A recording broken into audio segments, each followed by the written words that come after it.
तू कबर ते अची मां उथी न सखा कावड़ न कजा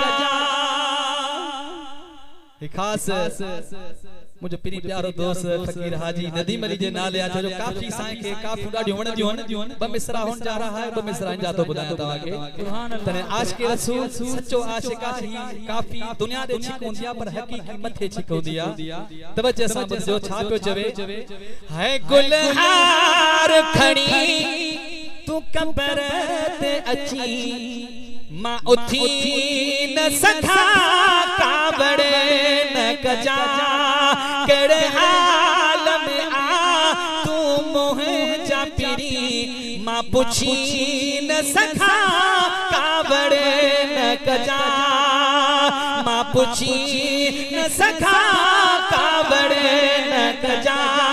गुलहार खणी तू कबर ते अची मां उथी न सखा कावड़ न कजा हया कूत जड़ा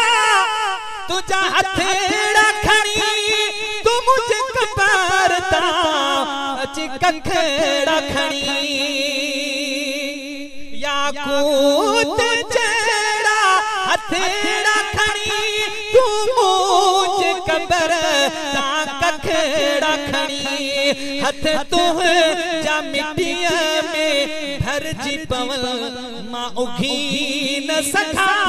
कावड़ न कजा हथ तुह जा मिट्टिया में भर जी पवल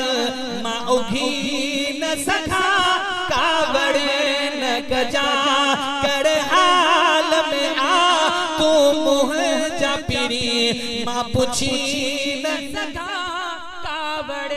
न कजा है डाढो ज़हर ज़माने जो अॾुखो इनकारी हर तो मूंखे कखियो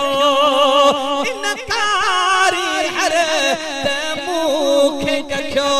हो तो खसूर ज़माने जा सलजी वञ मां ॿुधी न सखा कावड़ न कजा तो खसूर ज़माने जा सलजी वञ मां ॿुधी न सखा कावड़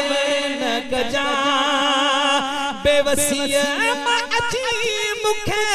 सॾ न कजा मुंहिंजी कबर ते माण्हू कॾे न कजा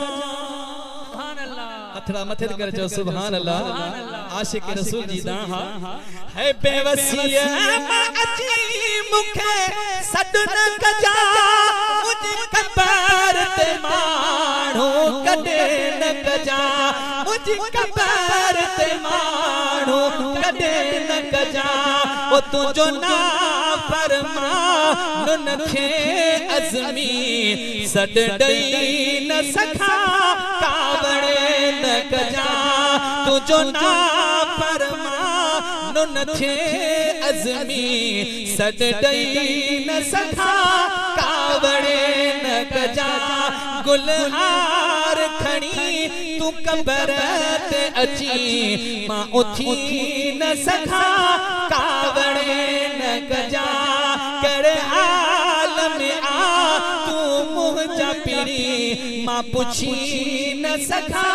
कावड़ न कजा मां पुछी न सखा।